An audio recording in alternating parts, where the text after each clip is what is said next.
Right, here we go. Back to the action.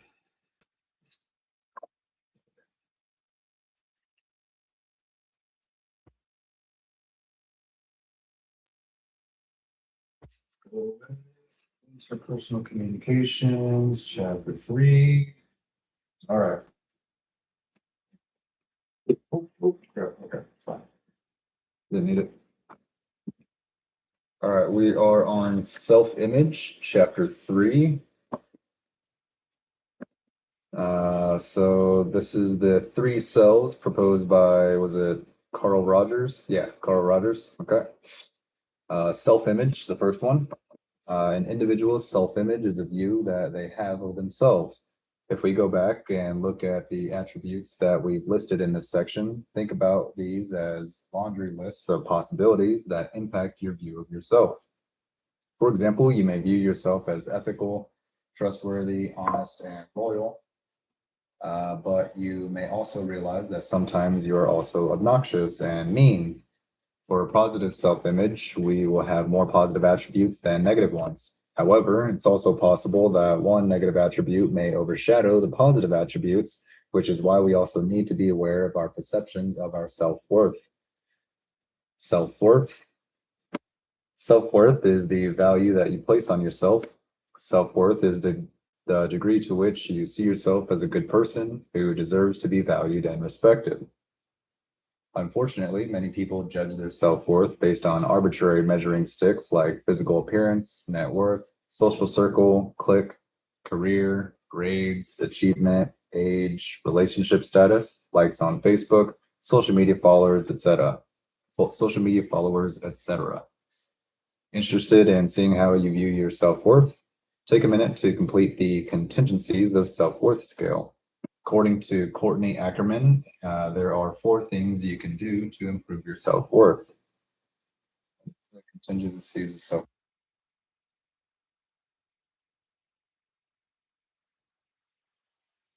Skip that. According to Courtney Ackerman, 1, you no longer need to please other people. 2, no matter what people do or say, and regardless of what happens outside of you, you alone control how you feel about yourself. 3, you have the power to respond to events and circumstances based on your internal sources, resources, and resourcefulness, which are a reflection of your true value. And 4, your value comes from inside, from an internal measure that you set for yourself. The ideal self. The final characteristic of Rogers' 3 parts to self-concept is the ideal self. The ideal self is the version of yourself that you would like to be, which is created through our life experiences, cultural demands, and expectations of others. The real self, on the other hand, is the person you are. The ideal self is perfect, flawless, and ultimately completely unrealistic.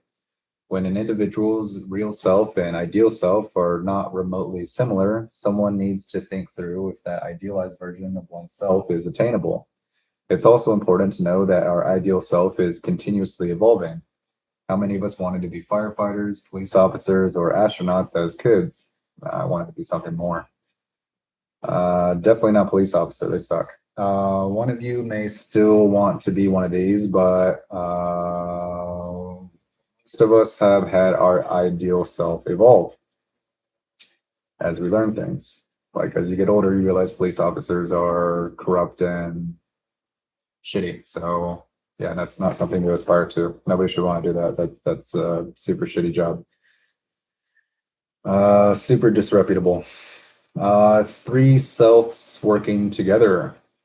Now that we've looked at the 3 parts of Carl Rogers' theory of self-concept, let's discuss how they all work together to create one self-concept. Rogers' theory of self-concept also examines a concept we discussed in chapter 2, specifically Abraham Maslow's hierarchy of needs, specifically the idea of self-actualization.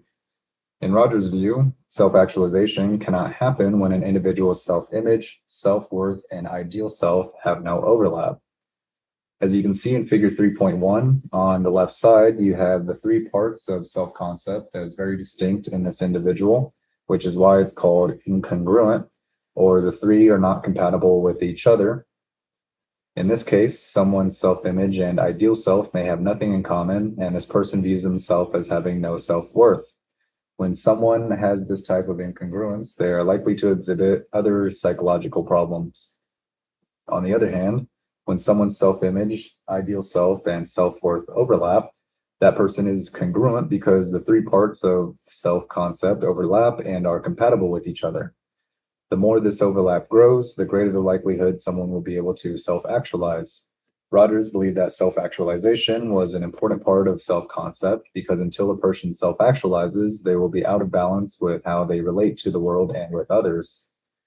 So you have the incongruent self, where self-image, self-worth, and ideal self do not overlap. And then the congruent self is where the self-image, self-worth, and ideal self do overlap. Figure 3.1, Carl Rogers' self-concept. All right, next section, the looking glass self. In 1902, Charles Horton Cooley wrote Human Nature and the Social Order. In this book, Cooley introduced a concept called the looking glass self. Each a looking glass reflects the other that doth pass. What? Okay, although the term looking glass isn't used very often in today's modern tongue, it means a mirror. Cooley argues that when we look in a mirror, we also think about how others view us and the judgments they make about us. Cooley ultimately posed three postulates. 1. Actors learn about themselves in every situation by exercising their imagination to reflect on their social performance. 2. Actors next imagine that those others must think of them. Actors imagine others' evaluations of their performance. Actors next imagine what those others must think of them, and actors imagine others' evaluations of their performance. And 3, the actor experiences an affective reaction to the imagined evaluation of the other. Experiences an affective reaction to the imagined evaluation of the other. In figure 3.2, we see an illustration of this basic idea. You have a figure standing before 4 glass panes. In the leftmost mirror, the figure has devil horns. In the second, a pasted on fake smile. In the third, a tie. And in the last one, a halo. Maybe the figure's ex sees the devil. His friends and family think the figure is always happy. And the figure's co-workers see a professional. Last, maybe the figure's parents or guardians see their little angel.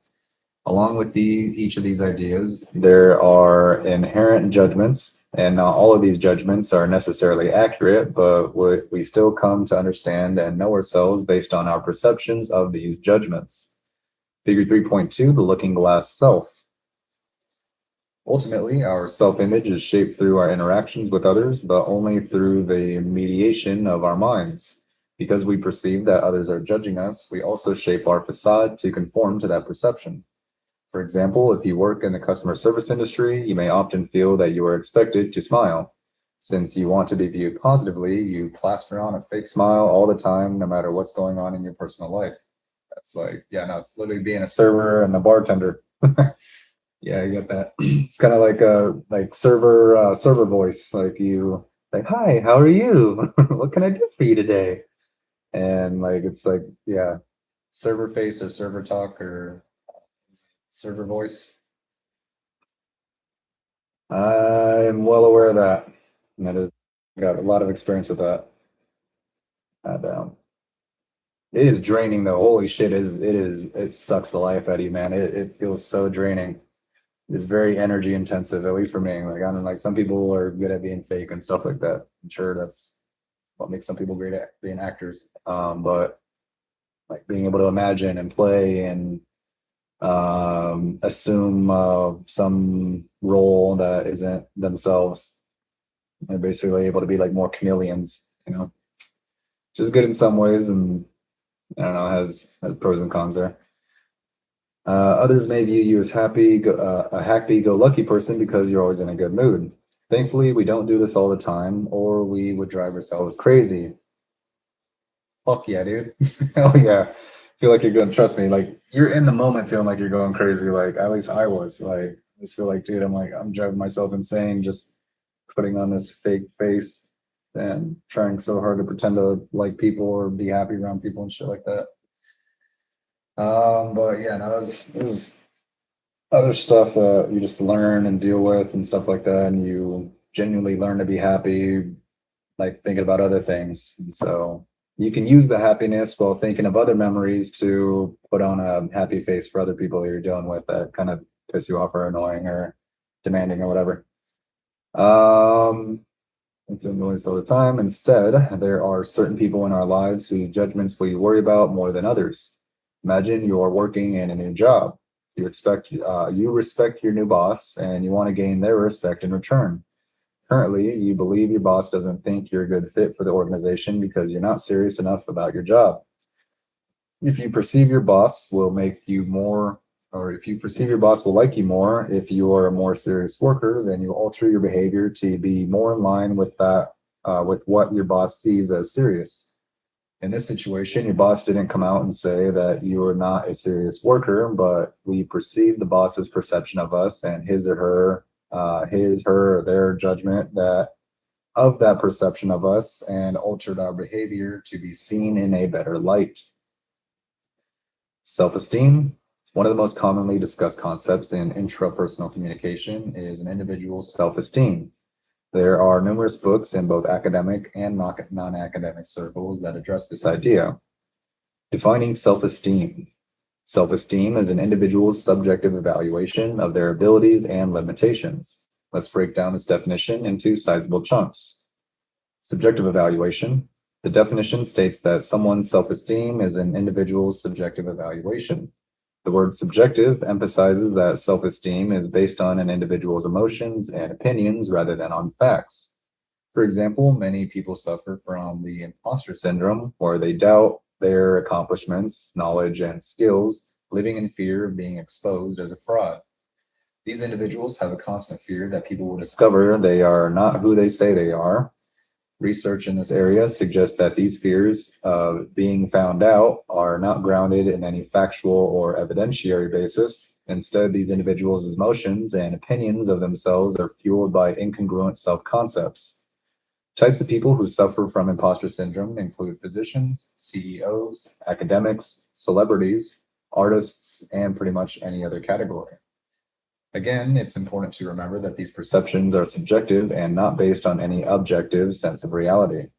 Imagine a physician who has gone through 4 years of college, 4 years of medical school, 3 years of residency, and another 4 years of specialization training, only to worry that someone will find out that they aren't that smart after all. There's no objective basis for this perception. It's completely subjective and contradicts the facts. Besides the word subjective, we also use the word evaluation in the definition of self-esteem. By evaluation, we mean a determination or judgment about the quality, importance, or value of something. We value a ton of different things daily, or we evaluate a ton of different things daily. 1, we evaluate how we interact with others. 2, we evaluate the work we complete.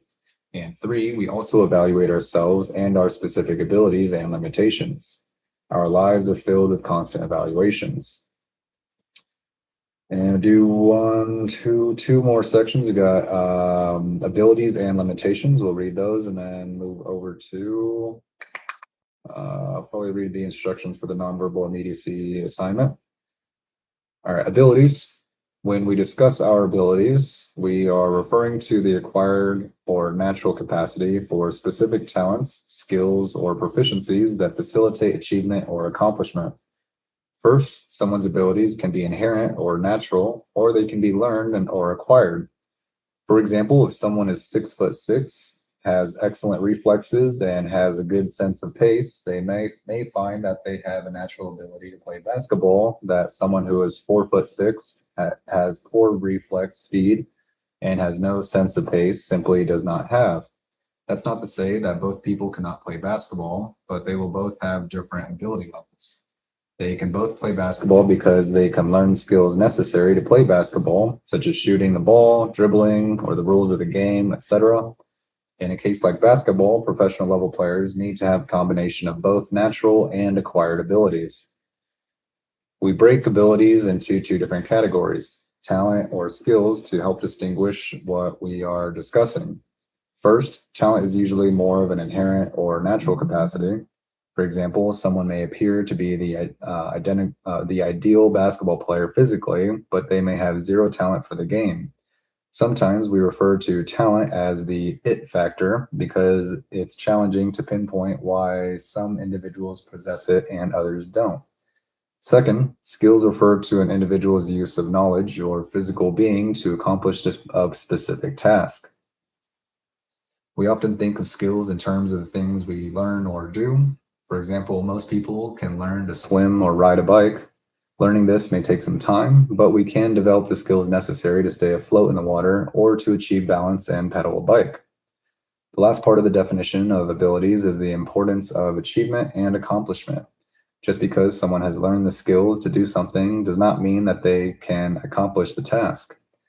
Think back to when you first learned to ride a bicycle or another task. Most of us tried and failed several times before we pedaled on our own without falling over. The first time you got on the bicycle and fell over, you didn't have the ability to ride a bike. You may have had a general understanding of how it worked, but there's often a massive chasm between knowing how something is done and then actually achieving or accomplishing it. As such, when we discuss abilities, we emphasize the importance of successful completion. Like talking about coaches, like coaches know what to do, but they aren't able to do it either because they're too old and they don't want to hurt themselves, or because they just don't have the physical structure or genes. Wah, wah, wah. Best we can with the hand we're dealt. Limitations. Besides one's abilities, it's always important to recognize that we all have limitations. In the words of my podiatrist, I will never be a runner because of the shape of my arch. Whether I like it or not, my foot's physical structure will not allow me to be an effective runner. I mean, it doesn't mean you can't still run, right? I feel like people are going to take that and be like, I don't have to run. Thankfully, this was never something I wanted to be. I didn't sit up all night as a child dreaming of running a marathon one day. Here I have a natural limitation, but it doesn't negatively affect me because I didn't evaluate running positively. For myself. Growing up, I took years of piano lessons, but to be honest, I was never very good at it. I have short, stubby fingers, so reaching notes on a piano that are far away is just hard for me. We can make custom pianos that are smaller. What the fuck? Yeah, no, yeah, let's create different sizes of pianos. It doesn't have to be all like standard size. We can like make this branch out to be more inclusive. Or even have like an attachment to the keyboard where you have like this, like where the keys are over here on the smaller one or even a bigger one, and then those are attached to the other keys. And so, you're able to play here on this modified one while it plays on the standard one. Translates it to the standard one.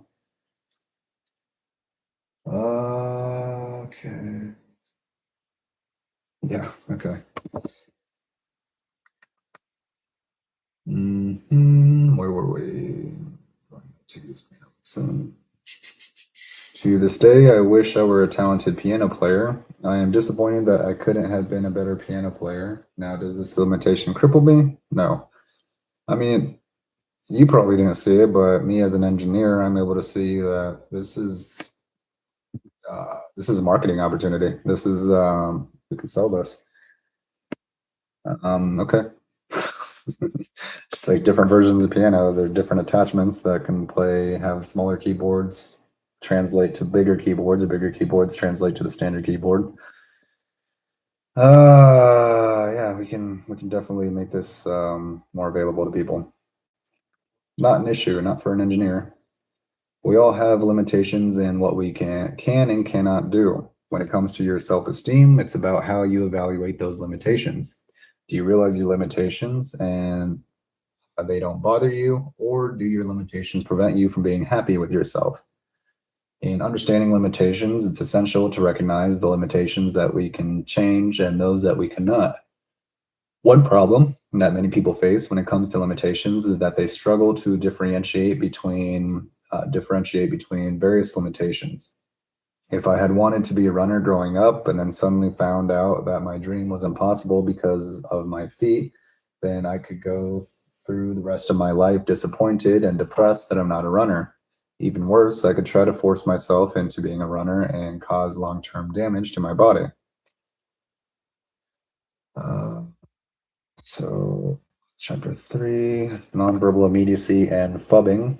We'll go ahead and read the instructions for this. Yeah, 20 minutes, okay. Nonverbal immediacy and phubbing. Real quick. Just want to keep track of this.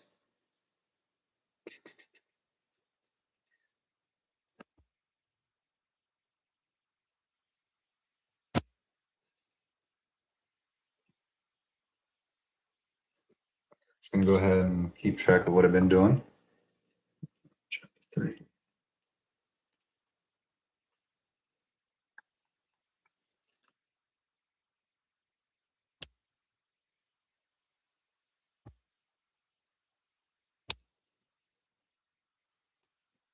Self-image, self-worth,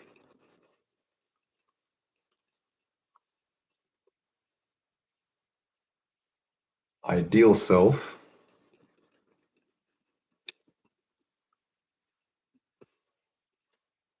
three selves working together,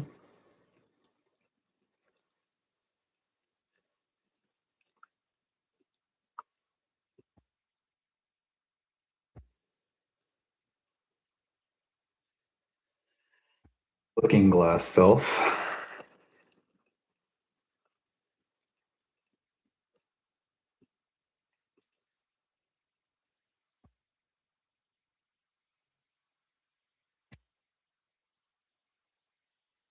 self-esteem. I did more than I thought I did. Cool. That's good though. Self-esteem.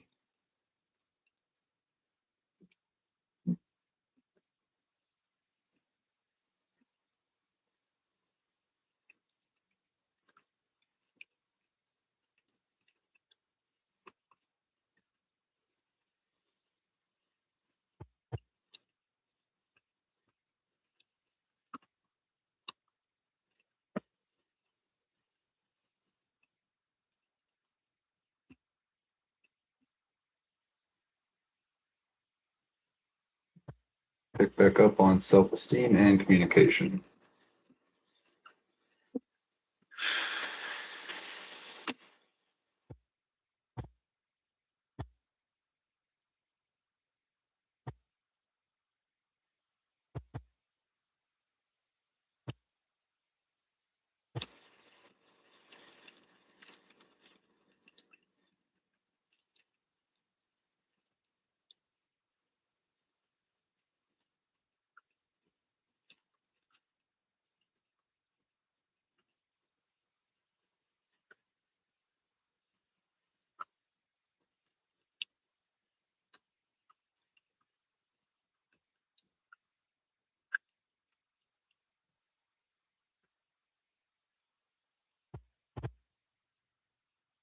Nonverbal immediacy and phubbing.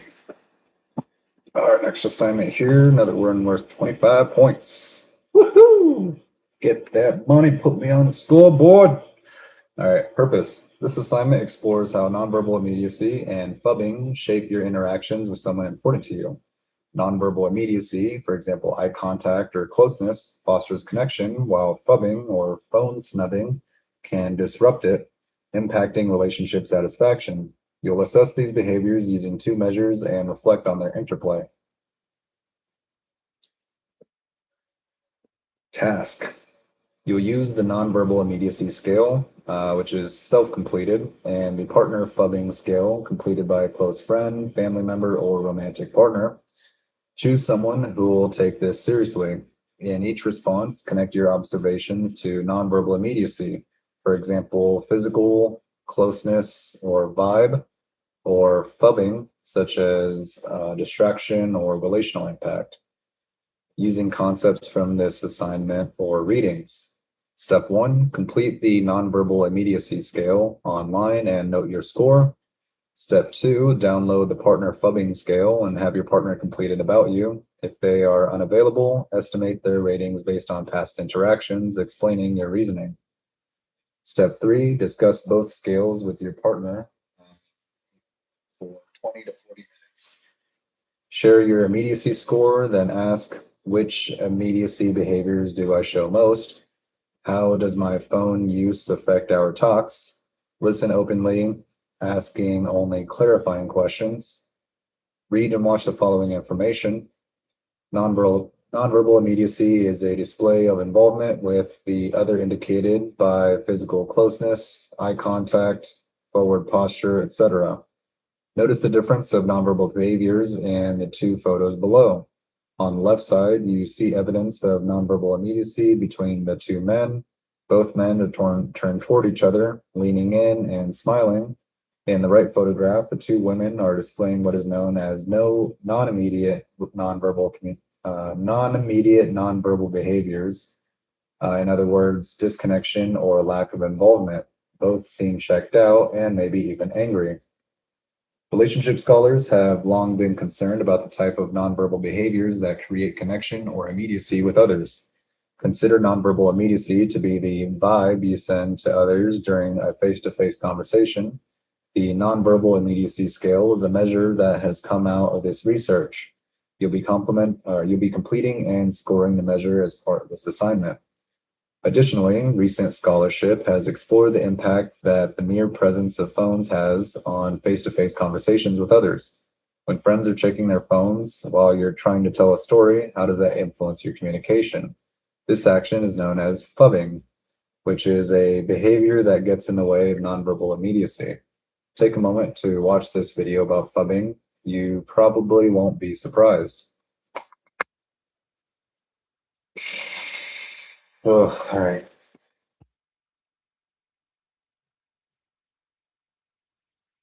No, or not, you can phubbed. Get phubbed.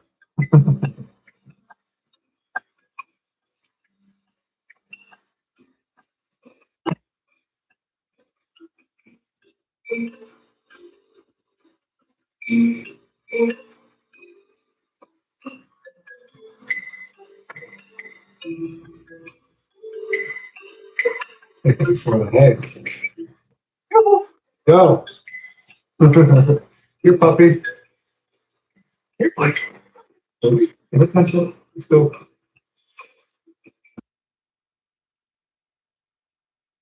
This introduction is less meaningful. Yep. Makes people forget you're even here.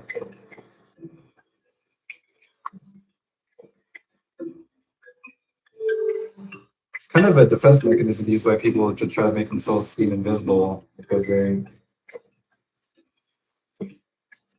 just noticed that it's something that a lot of people use that are like self-conscious about themselves. So they kind of like pick up the phone so they don't have to worry about like messing up in some other way, or like making too much eye contact, too little eye contact, or saying the wrong thing. Like it's sort of like it's a defense mechanism. People will look at their phones and don't do anything else because like there's not a lot of wrong things you can say about people being on the phone other than what you've already given here, which is basically people seem tuned out or distracted or something like that. They're aware of that. But basically they're using that. It's a better alternative for them to being exposed as wrong or flawed in some other way that might hurt them even more than just simply what they've heard before about like, oh, you're not paying attention, blah, blah, blah. They can deal with that. Yeah, it does limit the meaning of interactions though, and it makes people annoyed and it makes people not want to be around you. And I think probably the worst part is that people just don't even remember that you're there. Like you don't help people memorize what you did. You didn't contribute. You're just basically taking up space and not doing anything. So it is for some people an option, but it is definitely not the best option. It's actually kind of leans more towards a bad option. It's not a good option. Yeah, a lot of people that do that, you can basically tell that they're immediately right off the bat, people are just randomly on the phone for no reason. You can tell that they're self-conscious, that they don't know what to talk about, that they don't have anything on their minds to talk about, or they're not used to social interactions, and so it makes them nervous, and they're probably not going to be a good conversation.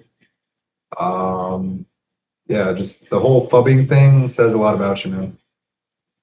It shows a level of immaturity. It shows a level of lack of intelligence, definitely. It just shows that you're disconnected from society. I mean, you're probably not the ideal person to talk to. So, yeah, you being on your phone doesn't make you look cool. It makes you look stupid as hell, and it makes you look like a little poon. Yeah, a little wuss. What do you call it? Scaredy cat. There you go. It's a more family-friendly PG version. But yeah, you look like a pussy. Especially if you're a dude, bro. Like if you're out at a bar or club or you're out in public and like you're trying to meet people and you're just sitting there on your phone, you look like literally the biggest fucking pussy in the world.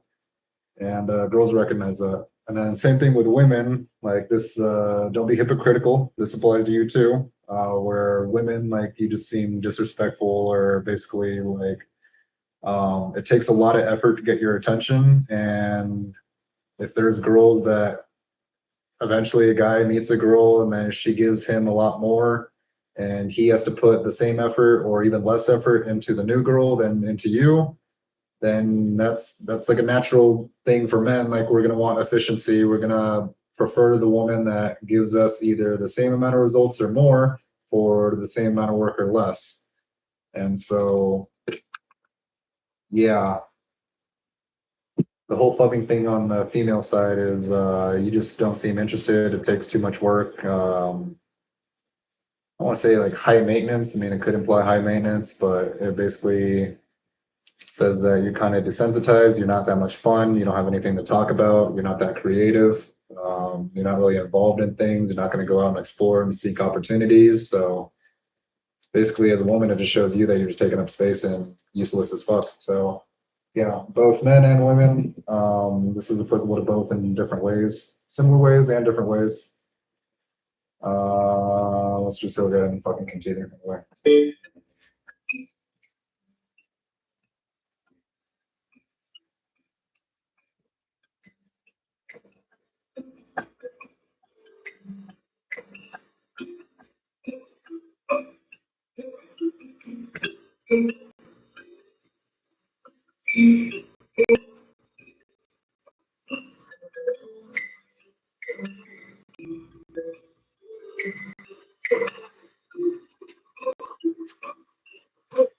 I know one person in my life that does this constantly. It's literally the most annoying thing in the world. And there's a lot of reasons that I'm talking about. But my brother George, yeah, even when you do get along with him, even when you have a chance to get along with him, he does the whole phubbing thing a lot.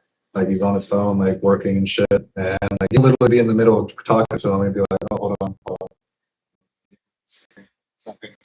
So yeah, my brother's kind of he's one of my brothers. Brother Dan's cool. My brother George, he's a pain in the ass to talk to. So this is just one of many reasons. Like there's a lot of other reasons, but this is just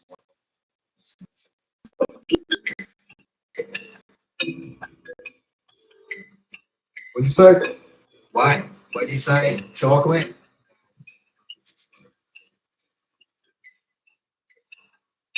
Women are very perceptive. That's probably why. Very astute.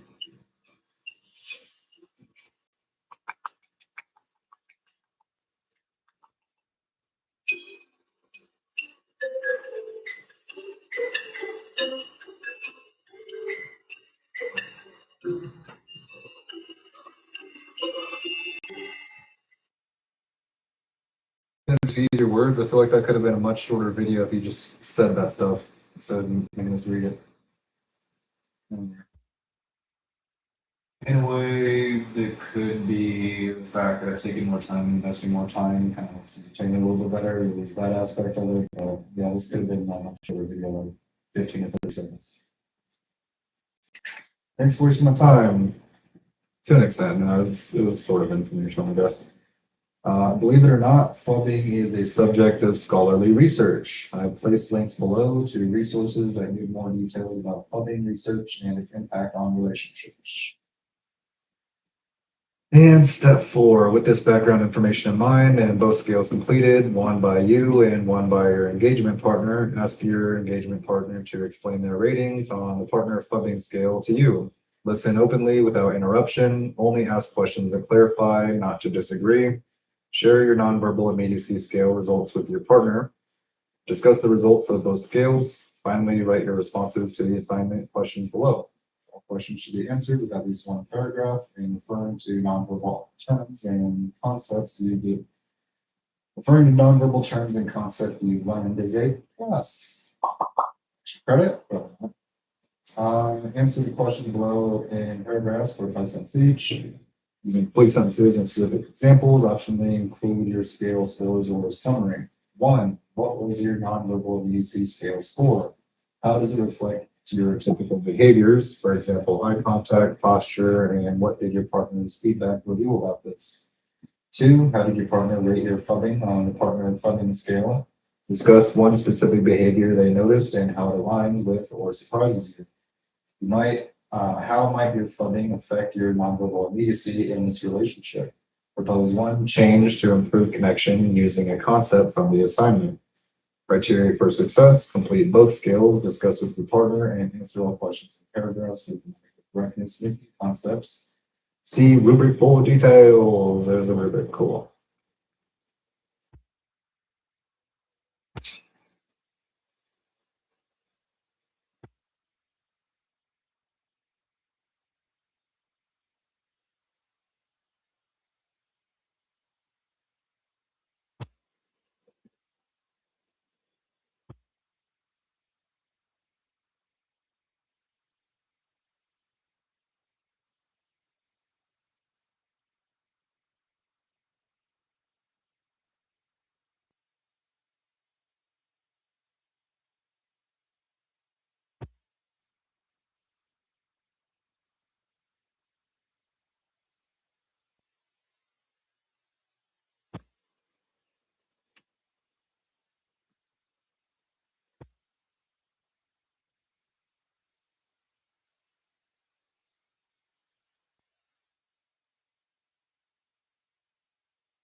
Robot chicken.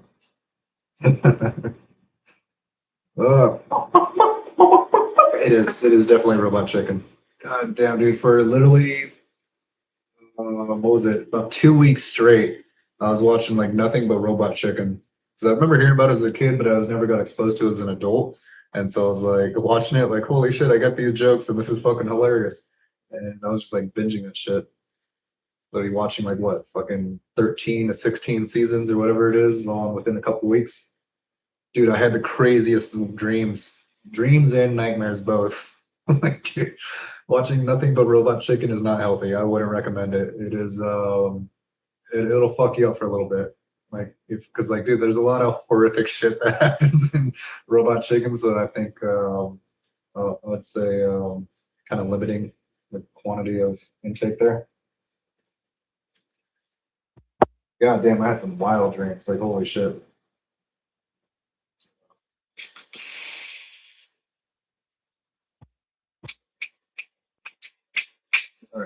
back to that.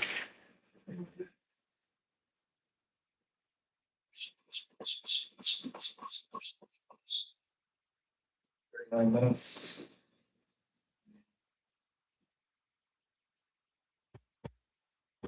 Scale.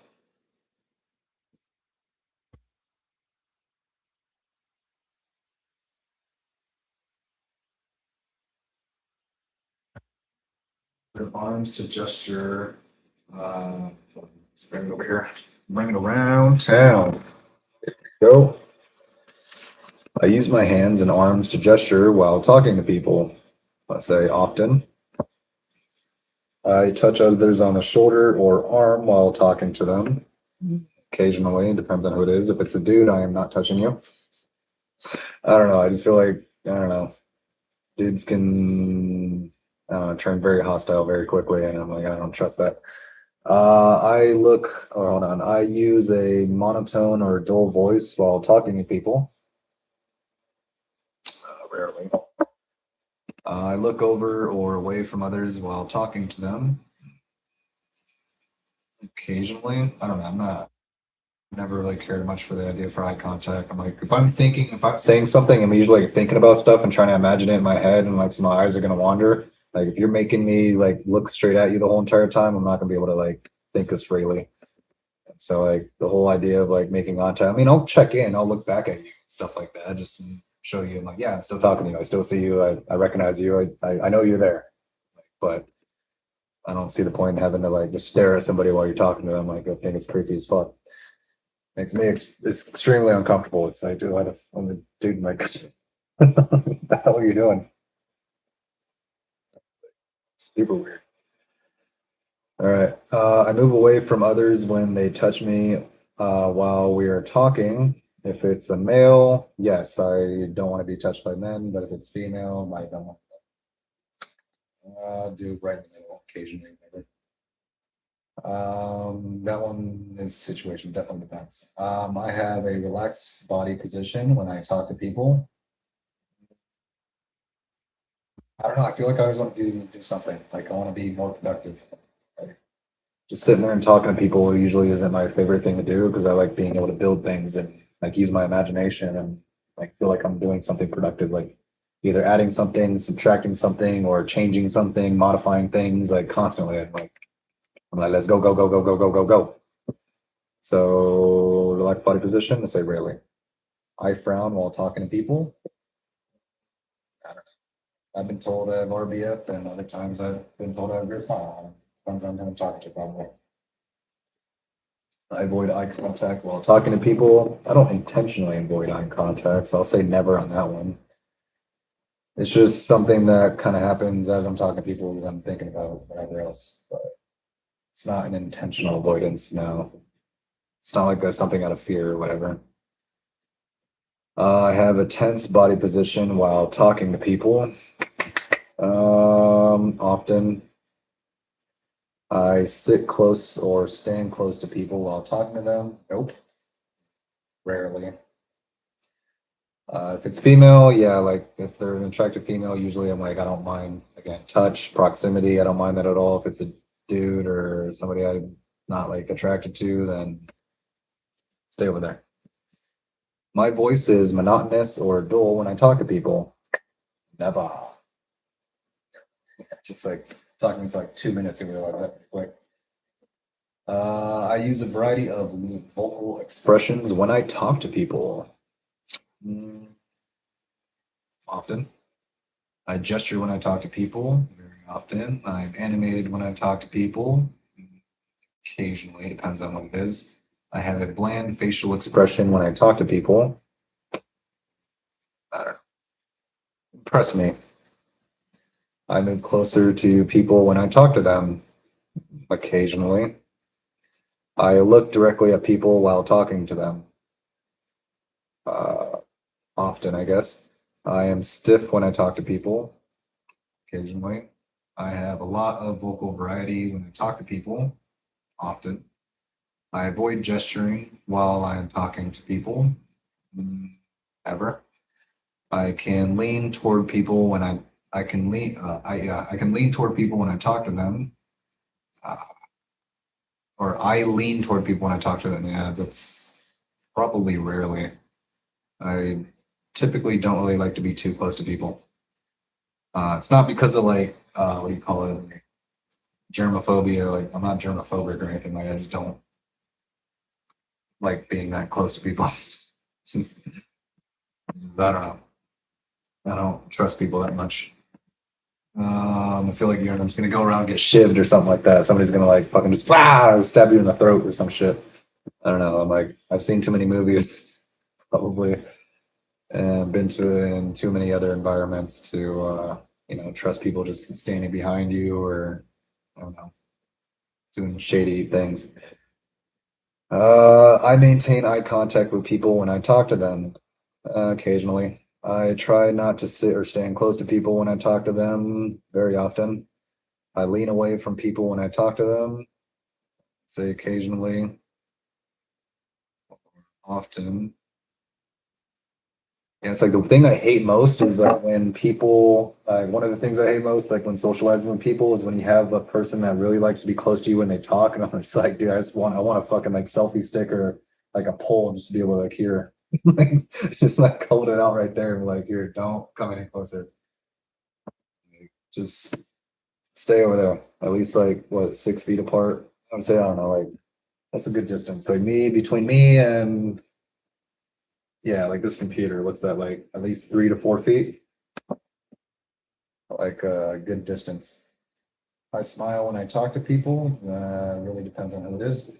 I'll be nice, like I said. I'm like I can when I was a server or something like that. Basically, when you're on the job, you're expected to smile, and in those cases, yeah, like I can do it for the job. But in other cases, in my personal life, obviously, when I could smile if it's genuine, like I'm not gonna be fake and force a smile. Something's not funny, I'm not gonna laugh. Something doesn't make me feel good, I'm not gonna smile. Or if it's not like extra, doesn't stand out, or it's not like super entertaining or satisfying or whatever it is, I'm not gonna force myself to smile. I'll do it like sometimes just to like, because if I know it's gonna make somebody feel better, like looking at them, like say going for a walk or going for a run and then passing by, seeing a girl pass by, and then you look at them and like give them a little smile and like that's cool. Like they smile back at you, but I don't typically do that for like if it's a guy, I'm just gonna give him like that little a nod and be like I don't know how I do it. Like when I'm running, be like, well, I don't do it when I'm running, so I never do it when I'm running because when you're running, it's kind of like weird. Nobody's gonna notice like as much because your head's bobbing anyway. But like say if you're walking and pass by and just like turn around, look at him like that, something real quick, and then look away. Um, yeah, with women, I'll kind of go out of my way, make more eye contact, acknowledge them, be like, all right, hey, what's up? And like smile, like, hey, like something like that. Like, hey, how are you? Or like, might even say something, but yeah, usually it's just something basic, like just a little, like not even showing teeth, just like eye acknowledging, just making the other person feel seen or heard or recognized. Say occasionally, I avoid touching people when I talk to them. Yeah, and it depends on the sex, so say occasionally. You completed the test. Did you try your best, and can we store your data and use for research? Sure, why not? Go for it. Good shit. Fully transparent, nothing to hide. Go for it. Before you view your results, would you be willing to answer a few more questions for our research? 4 to 8 minutes? No. Get my results. I got to do this assignment and submit it. I don't have time for that shit. Your score for nonverbal immediacy.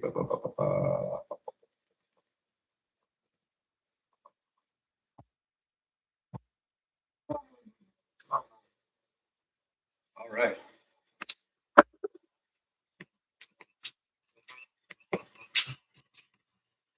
These are the results from the nonverbal immediacy scale. Your score for nonverbal immediacy was 84. Sweet. B minus. Higher scores indicate more nonverbal immediacy. The average score for men was 93.8, and the average score for women was 102. In a sample of college students, damn, I didn't know it went over 100. All right, my score's not a That was good then. It's more like a C or something like that then. Greater levels of nonverbal immediacy are generally seen as positive and are statistically associated with a variety of positive outcomes. For example, individuals who show higher levels of nonverbal immediacy get more dates at speed dating events. And students of teachers who exhibit more nonverbal immediacy learn more. Bow. Let's say the eye contact, you kind of focus on something that definitely helps. And then also like closeness, proximity, being at the front of the class, you hear better, see it better. Teacher sees you and hears you more and recognizes you more. So yeah, that makes sense in those respects. And probably other things as well. For more statistical information about NIS scores, see blah, blah, blah, blah, blah, which summarizes the results of the research survey attached to this test. Okay.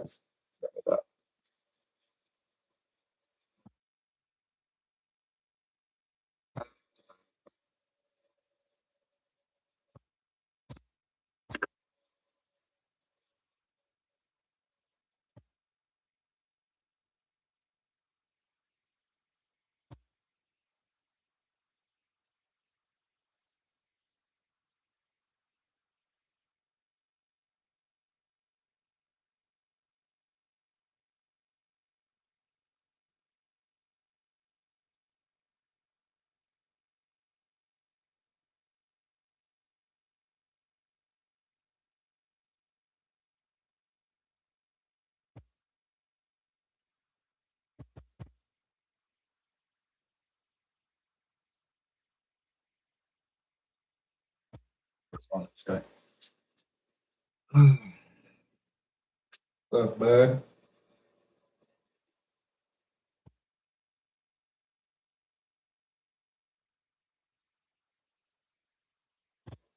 A wee little bit.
Not quite done. Give me 1 second. We'll read some of the some scripture to wrap this up for now.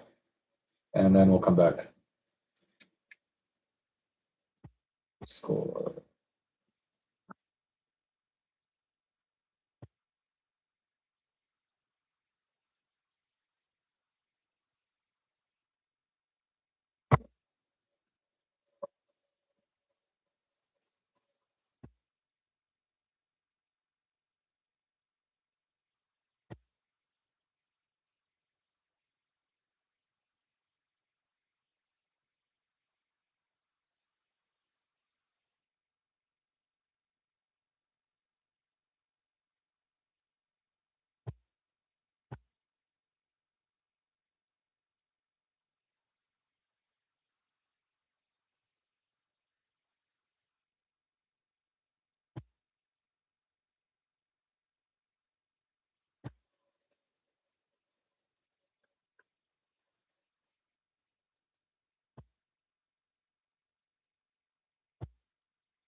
Graph for 1.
Currently, I'm just doing this assignment now.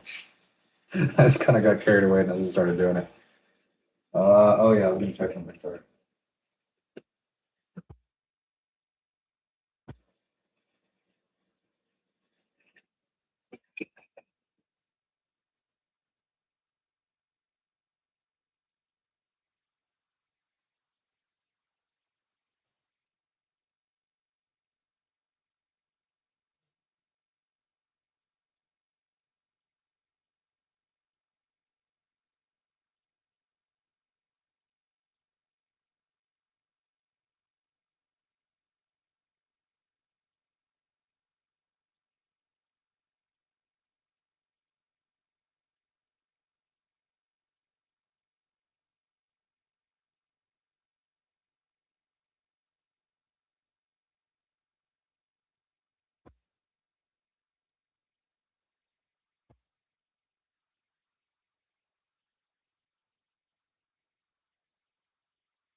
Right, got up there. What are we doing?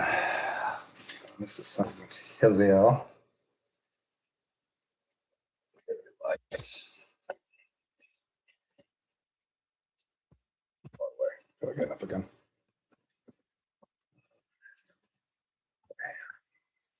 You've done the partner Phubbing scale. Every partner completed about you. My homie's not here yet, so I'm just gonna do it myself. I feel like getting this done. I feel like waiting.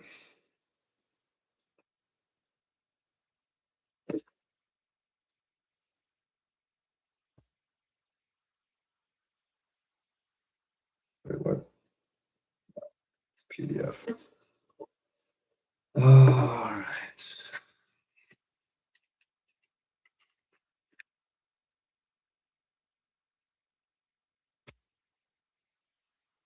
Clicking back with the minutes. Oh damn! It came off. Oh no. Usually covers getting away from me anyway. It's fine. Bam, bam. Here we go.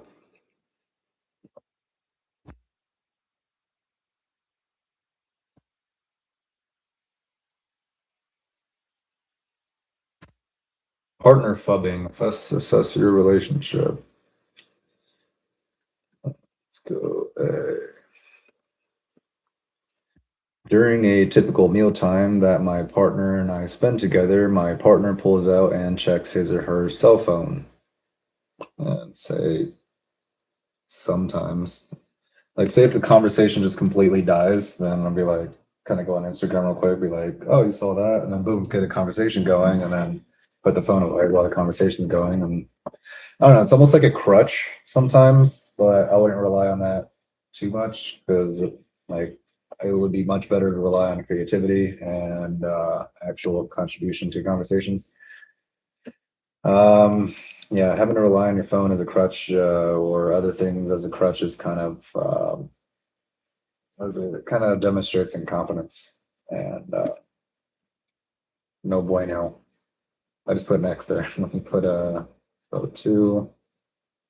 My partner places his or her cell phone where she or he can see it when we're together. It's usually never. It's usually in the pocket. One reason is because I always lose it and I'll misplace it if I leave it somewhere and it's not in my pocket. I'm probably gonna get up and just walk away without it. So yeah, my habit is just put it in my pocket. I don't really just leave it out. My partner keeps his or her cell phone in his or her hand when he or she is with me. That is never. That is extremely rare. When a partner's cell phone rings or beeps, he or she pulls it out, even when we're in the middle of a conversation. That is rare, never. I'm not that pressed. If I'm in the middle of something, I don't care. Unless I'm like, if for whatever reason I'm really expecting a call and like I need to answer the phone, like say if it's an emergency or something like that, and like I know someone's gonna call me, or I'm like at the very least I'll probably just kind of check it and be like, who is it? And depending usually on who it is and when it is or whatever other situational things are going on, I can kind of tell. But yeah, for the most part, I rarely, yeah, I'd say almost never. It's so rare that like in emergency situations, I'll usually kind of look at it to see who it is, but I'll typically put it away like 99% of the time. It's like just put it right back. I won't answer it or anything. So pulls it out. I don't know. I feel like when you say pull it out, do you mean pull it out and use it, or just pull it out to check something and put it right back? Like I feel like you're talking about pulling it out and actually doing something on it. It's two completely different things. Anyway, I'll give that a one.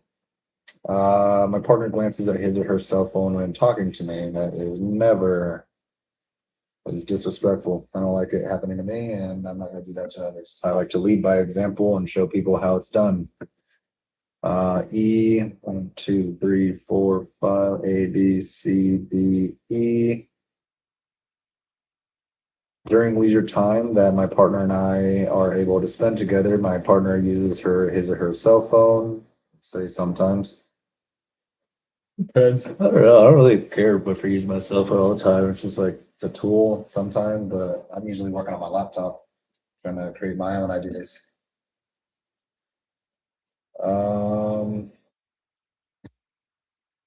Interested in somewhat in other people's stuff, but I'm usually typically only interested if it directly involves me or something that pertains to the coalescence, conglomerate, and some of my ideas here that where I can connect it as something that's useful. It's not useful and typically not really that invested. A, B, C, D, E, F. Okay. G. My partner does use his or her cell phone when we're talking. Sometimes. Not when we're not in the middle of talking now. That's the point. My partner uses his or her cell phone when we're out together. Sometimes too. G, H, I. And if there's a lull in our conversation, my partner will check his or her cell phone and say always, boom, keep stimulation. We want stimulation. We want to keep this thing rolling. We don't want to like lollygag or have things at a slow pace. Like we want constant movement, constant innovation, constant collaboration, constant conversation within reason, like where it's not like just totally energy driven. But yeah, we want more stimulation. We want more productivity. So if there's a lull in the conversation, hell yeah, I'm checking that shit. Seeing what else I can do. Well, it's not productive just sitting there looking at you and like, what the fuck's I gonna do? So look over here and like, all right, let's get something done until like I think of something, or maybe I see something on here that makes me think of something that I want to tell you. So yeah, no lulls. Those are boring and gross. Cell phone, say always. Boom. First three. Yay. There we go.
Orange Odyssey 7/17. Oh shit, that's on the 17th. I thought that shit didn't come out till like November or December. All right. It's gonna come around brand new day. Hey Google, when does Spider-Man brand new day come out?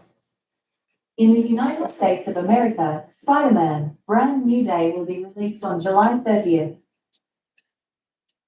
All right. And Odyssey on the 17th. Oh yeah.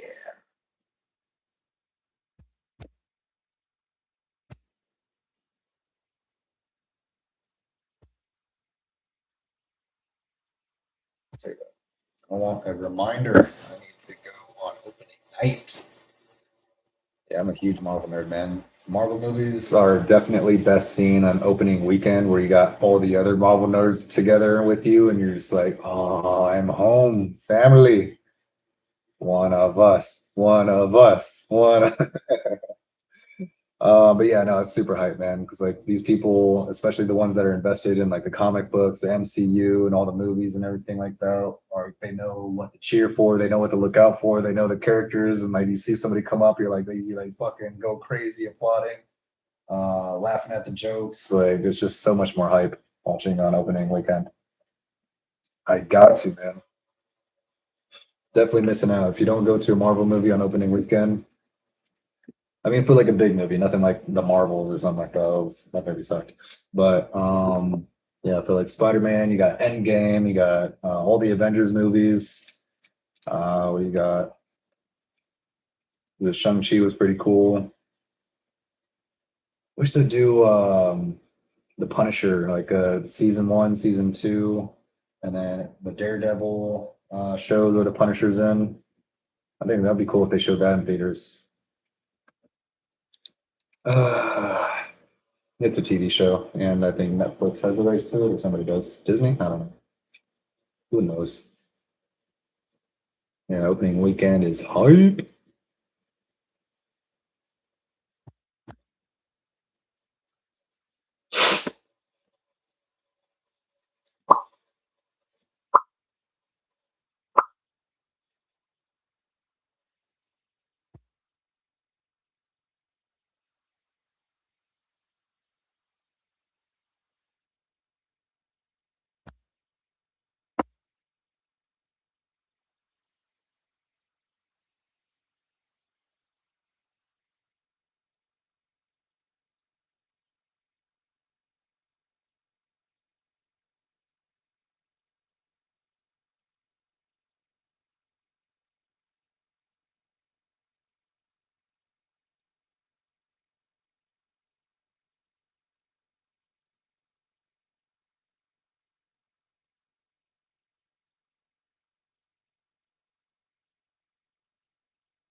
Crap. I'll keep that open.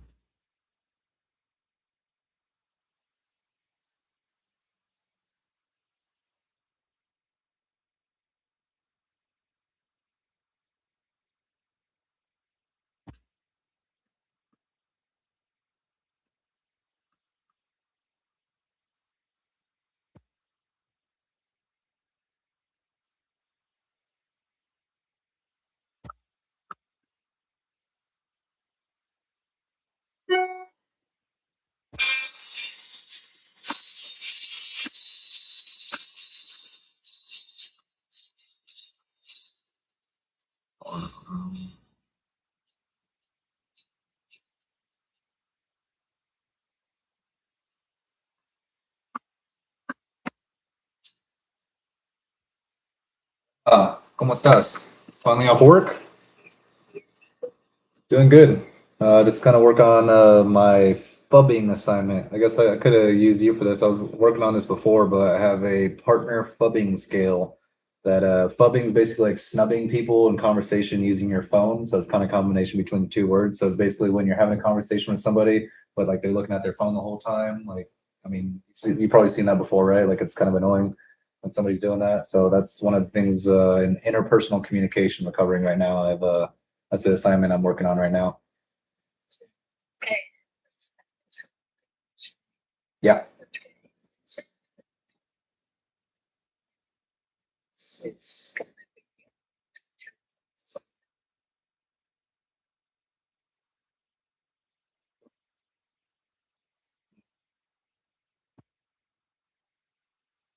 For you. So I can go tomorrow night.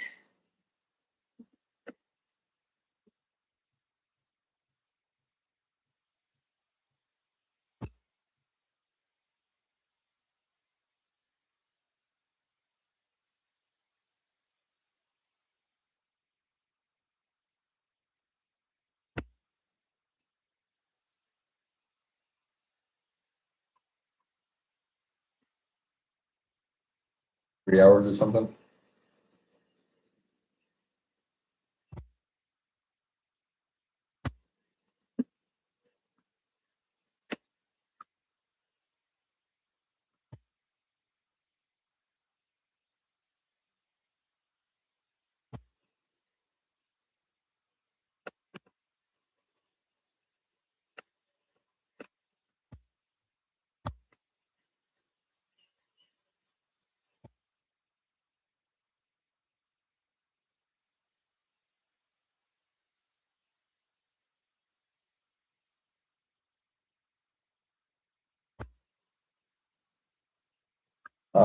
Yeah, it might be a little off. We do all of it in one day, but yeah. So I was kind of wondering. I was talking to Dad about it, letting him know like our plan for Sunday and stuff, and I wasn't really sure whether we're doing the mass and the class, or if we're doing one or the either. But I guess the answer is my question for me. So I guess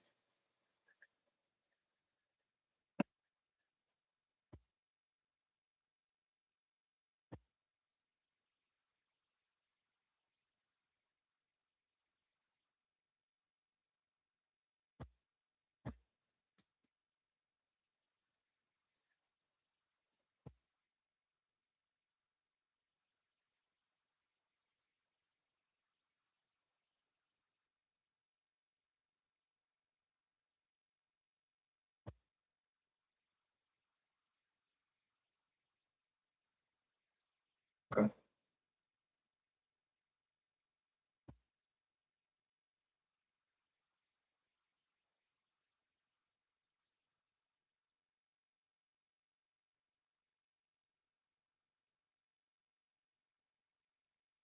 All right. Yeah, that sounds good. So just doing the class you said, be ready at 8, and then it's at what, 8:30 or 9? Starts at 9. Okay.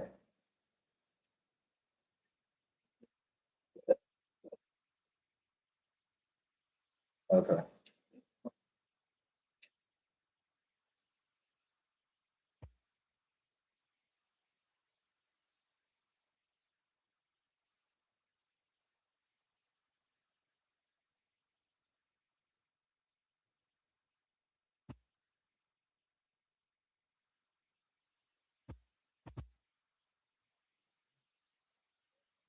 Got it.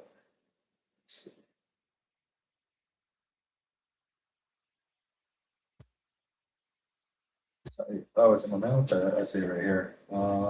So what is it? What do we need to do?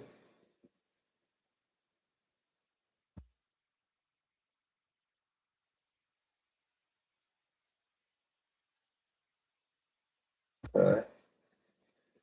Say I'm going to be taking some time for Q&A, so he's going to be answering questions. So write down a question or two for the class. So is there anything you're wondering about? Anything you're curious about? Anything you got questions on?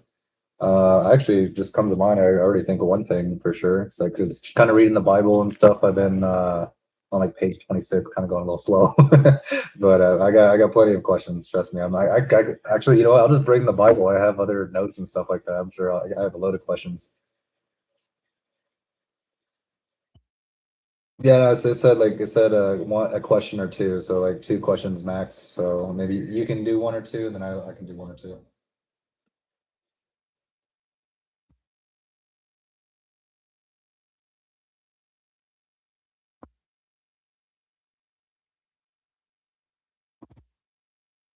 All right, sounds good.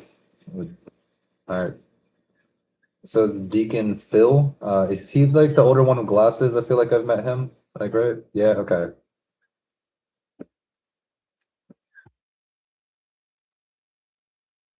All right, yeah, I remember him. He seemed nice. He seemed like good people. All right, Mama. So you had a good day? About to have dinner or something?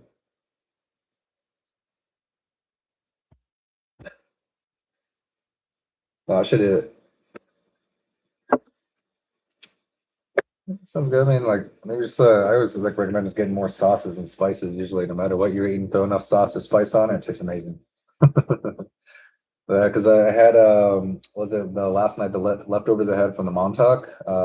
We got the it's like some chicken basil thing. Like I completely finished that, and then the other one was like a steak ravioli or something like that. I think like I ended up just taking the leftovers. So like I think she was like watching her diet or something like that. So I ended up taking like the ravioli.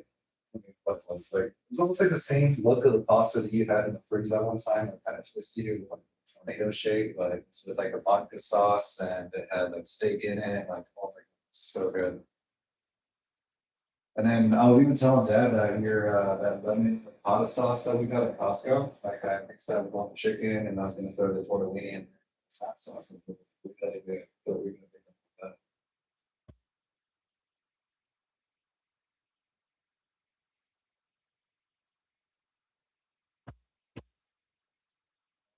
I think both of them, yeah, the pasta and that pasta sauce. Because I remember this pasta sauce you pointed out, and I was like, oh yeah, no, that'd be good. And, yeah, yeah, the pasta sauce, that's that lemon ricotta or lemon sauce. Too much lemon.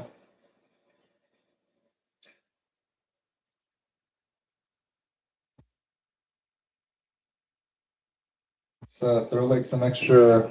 Throw just mix it with some not I wouldn't say water it down, but like maybe some like heavy cream or something like that, or garlic. Yeah, just like add more stuff to it. That way like I think it's the lemon flavor. If it's sour, it's just lemon. You can dilute that just by adding other stuff in.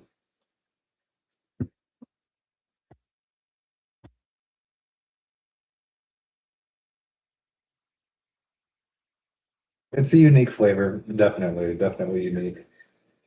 Uh, yeah, what's it say? Like, yeah, that's pretty good. And I was probably gonna go cook up some brats right now and just kind of have something different because I made so much tortellini and I only used half of the thing too.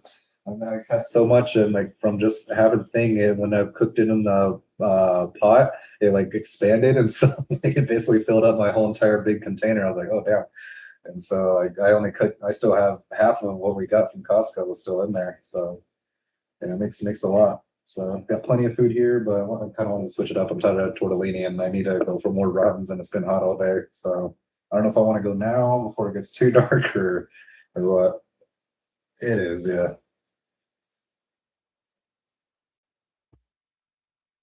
I'm gonna go down the pool and cut some rods. So, and the pool feels really nice.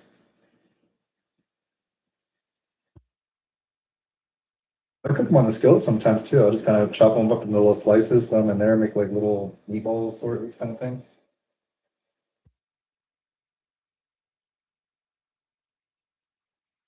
It's just kind of getting out of the house and like going down to by the pool. Like even the pool, it doesn't feel like the water doesn't feel cold. It actually feels warm. Like I don't know if they're heating the pool too, or if it's just that hot from the day, but like the pool water actually feels warm.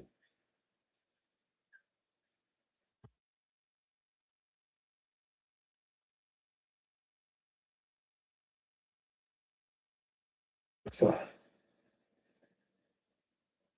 yeah, I remember I need to remind me about on Sunday when I go to your house to bring my trunks because I know your guys' pool feels like slightly cool. Like it's cooler than this pool, but it still feels really good because it's warm enough. Like, take a dip in the pool or something. It just feels so nice just being able to like submerge for a second, like cool off.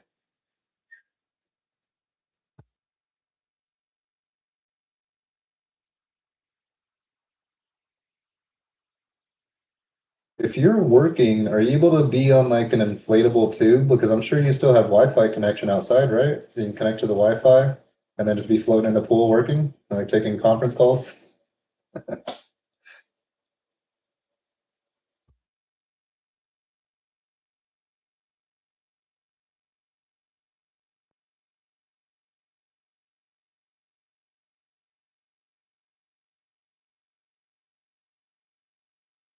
I know I remember you saying that I guess that you have it set up where they need to see you in front of the camera or see you working or something like that, right? So just have one like set up out there, like pointed at you, just floating in the pool. So be like, yeah, I'm working.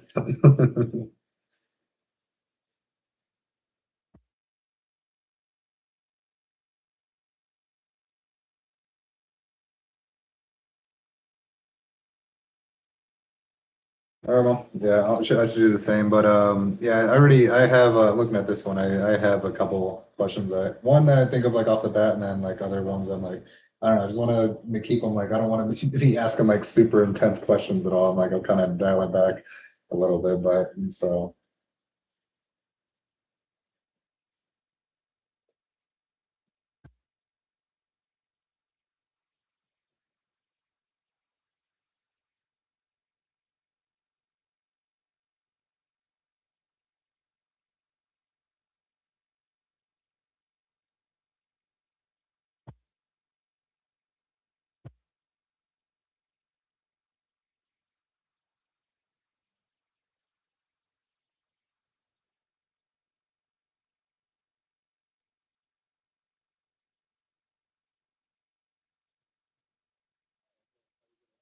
I mean, if you have a question, like I'll ask it or something like that or whatever. But yeah, because I'm looking at here. So you've just been doing the non-denominational churches ever since then, or just kind of skipping around, like seeing what you like.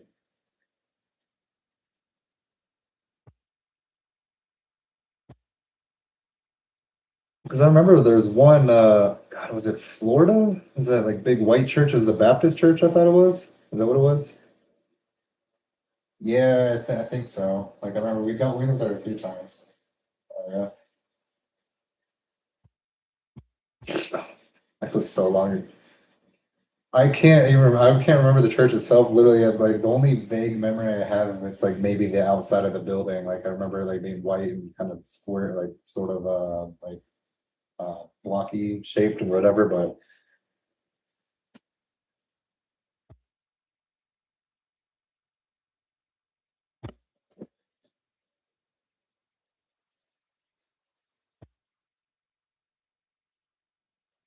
that one in Bayside, what was that? Was that a certain denomination? Was that Baptist? I don't know. Okay. You sorry.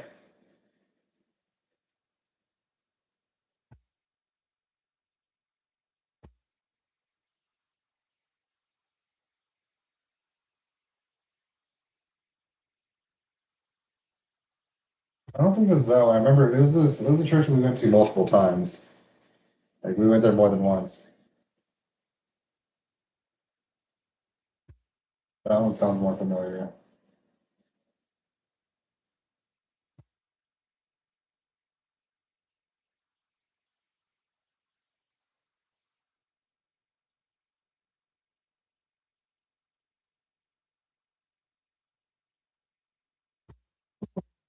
Pastor Bates, was that Bayside? Bays, okay, all right. That's like the earliest pastor I remember. I don't think I was paying attention to who the pastor was at. When I was like,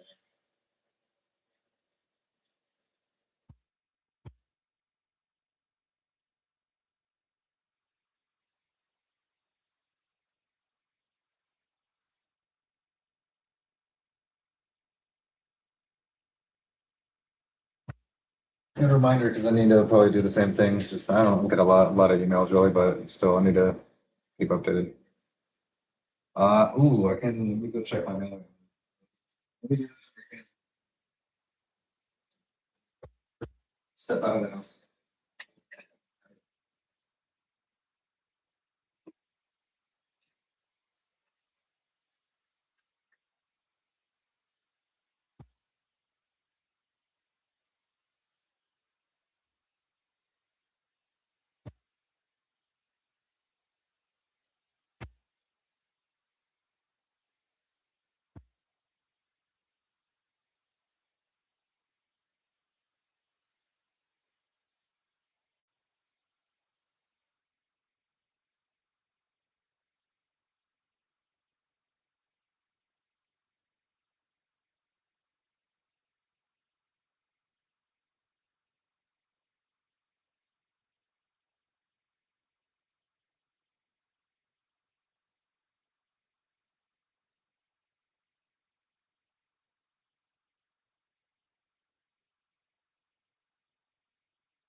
Yeah,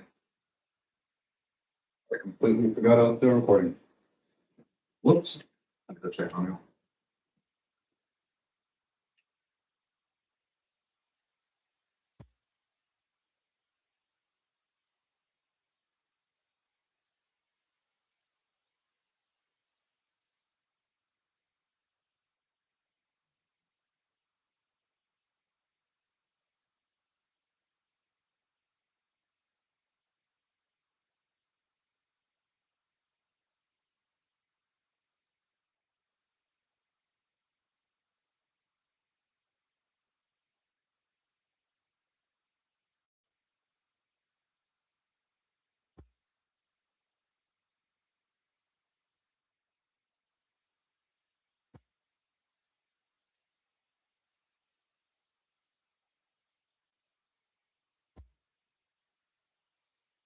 Wonder what's inside. We just got a letter. We just got a letter.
Deacon Phil.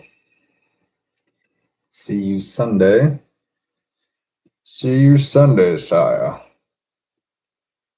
There we go. Move to Familia. Bam. NASA, move those 2 articles. I need to read my NASA, NIST, and USPTO articles. And then over to receipts, check.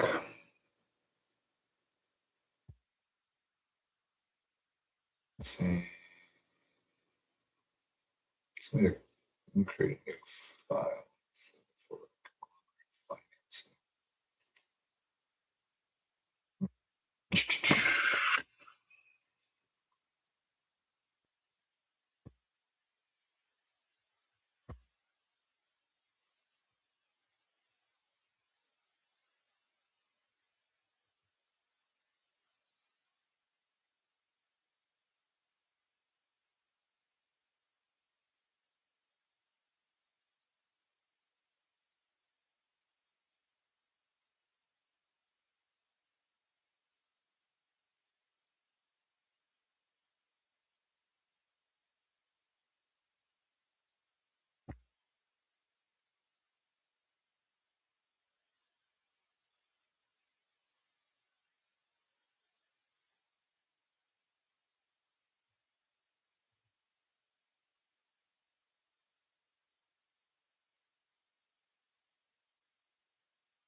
Don't need that there.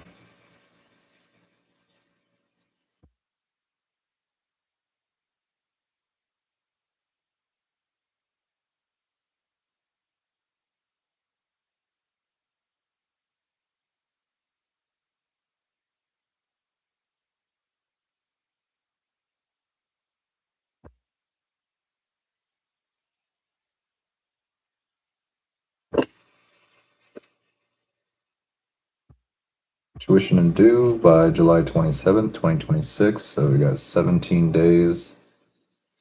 I think was it tuition for these, was it 1, 2, 3 classes, like 1 class. So 8 classes, I believe I have. Yeah, I think tuition's like 1,800 or something like that for this. Still not as bad as state college. Literally same exact education, just they take a lot more of your money for some reason. And the money that you pay for a state college is definitely not worth the benefits.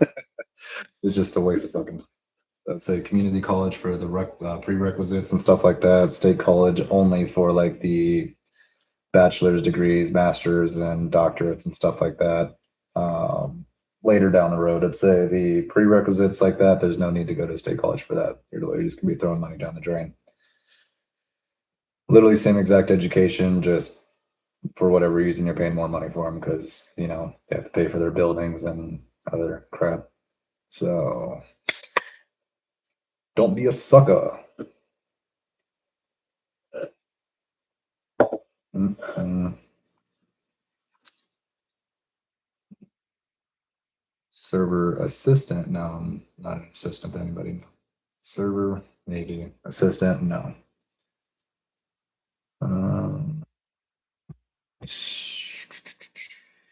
Retail sales specialist, boring, nope. JP Morgan, well.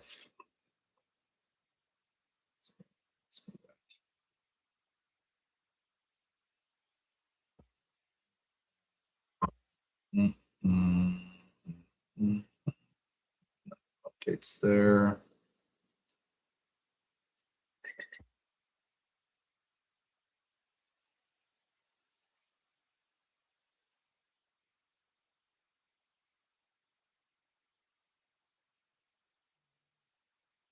Boom, boom, boom.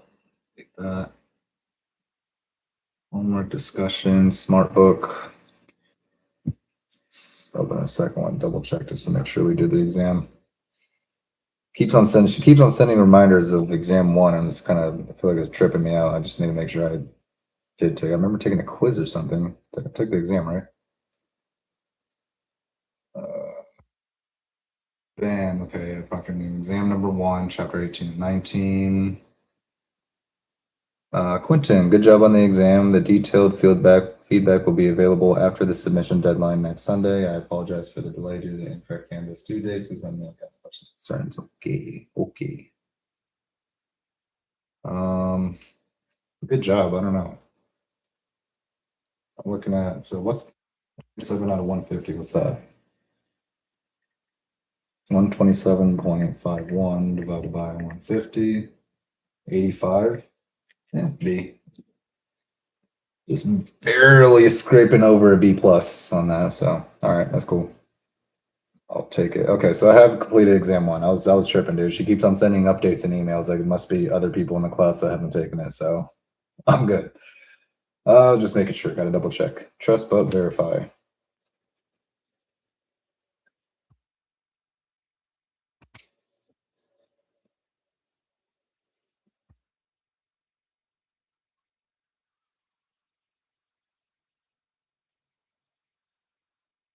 It's on the agenda here.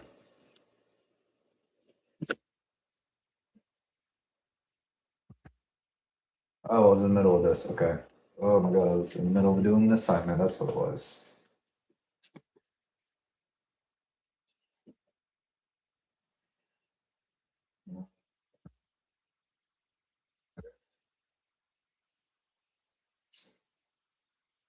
Oops.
Oh, here we go.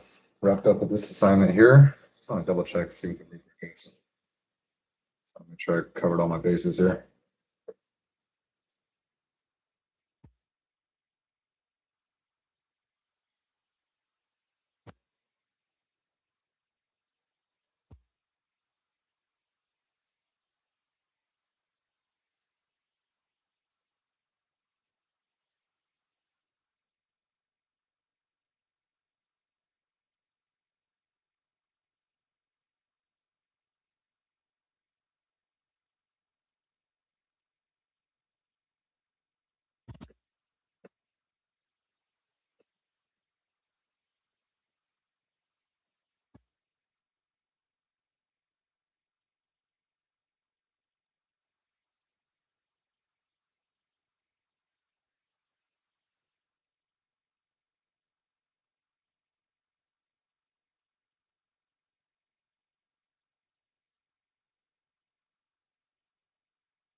All right, let me go for the text.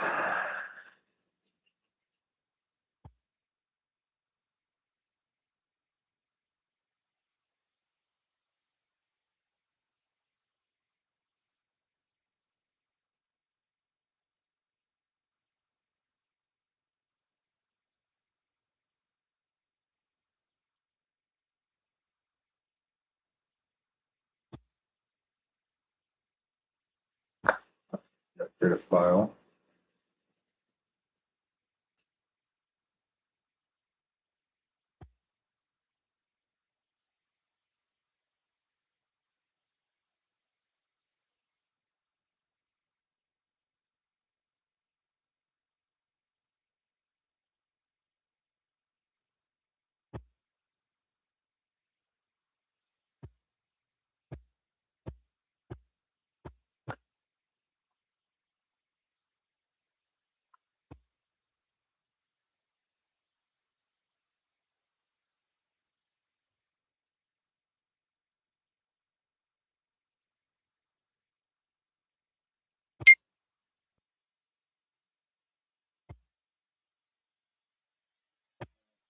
Said that's what she said.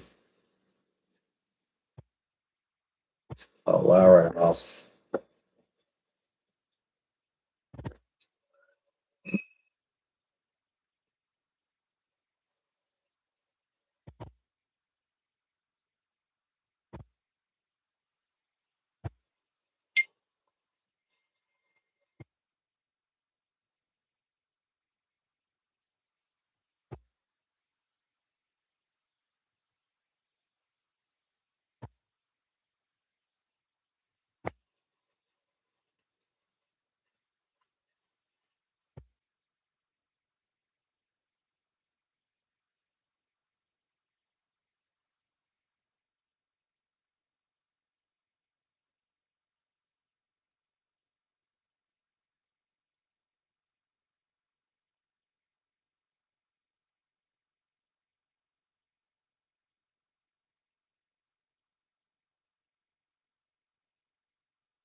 randomly have something going on tomorrow, do I? I can go to the farmer's market or do Scottsdale Run Club if I'm awake that early.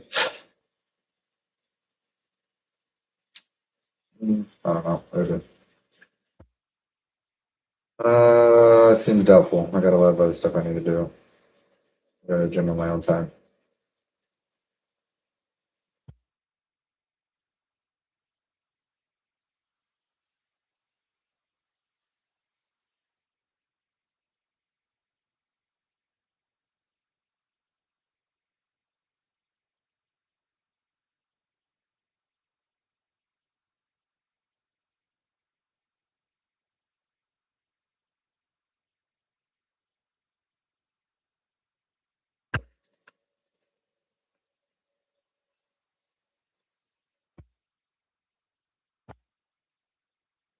Is that cold again?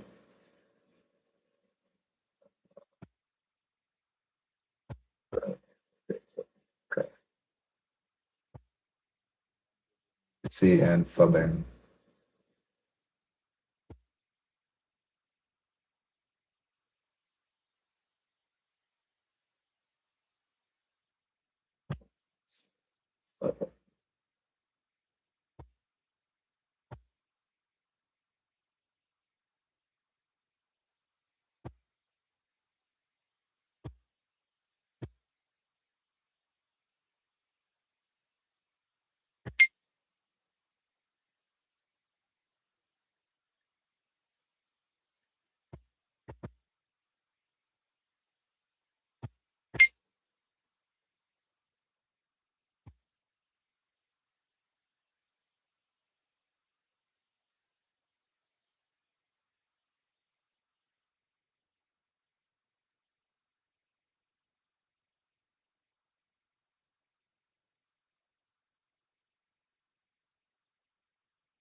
So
Oh, there we go. Completed 3 assignments for interpersonal communications today.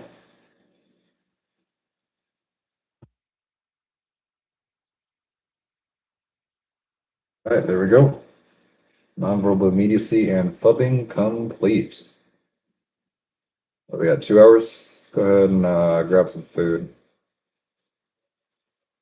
Trying to get hungry. So that's due tomorrow. That is due by Monday. A bunch of chapters to read. Self-esteem and communication. Perfect.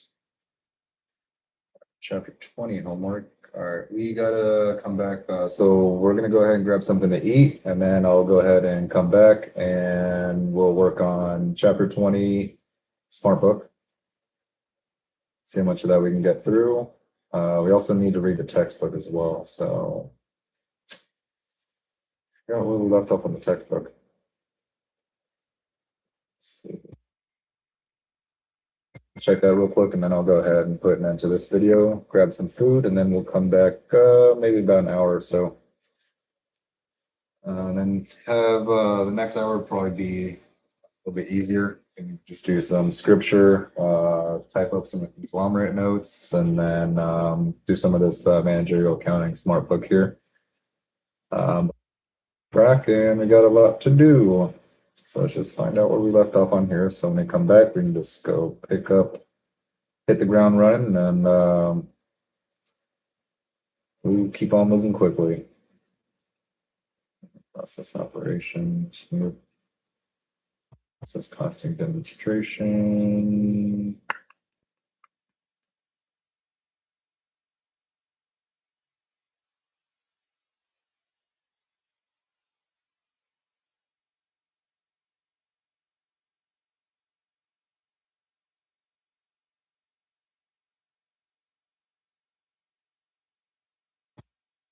Same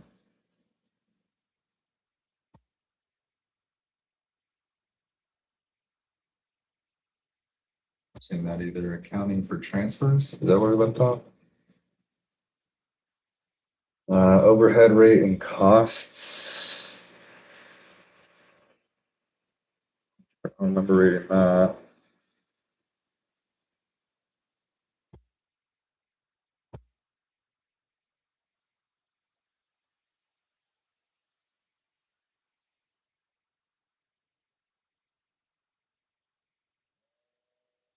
Okay, so we were at labor costs, right? 6, applying overhead work in process.